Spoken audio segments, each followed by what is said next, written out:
Hi class, today we're going to talk about how to tell whether an angle is a right angle, an acute angle, or an obtuse angle. We're going to use the paper test to do that because I feel like this is the easiest way to do it.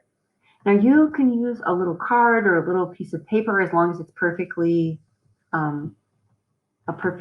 square little piece of paper. That'll work just fine. I'm going to use these squares on the screen, that way you can see them.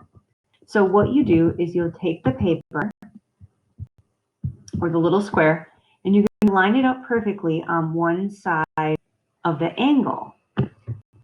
And you can see on this one, when I line it up on one side, it's perfectly lined up on the other side as well. And what that tells us is if this is a right angle, because both sides perfectly match up with the square.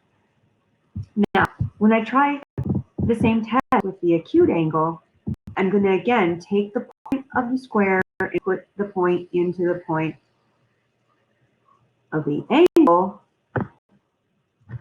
and then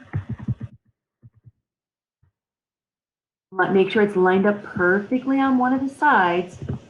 And when you let go, you can see that it's lined up perfectly here on one side, and then the other side, the angle is actually going right through the square.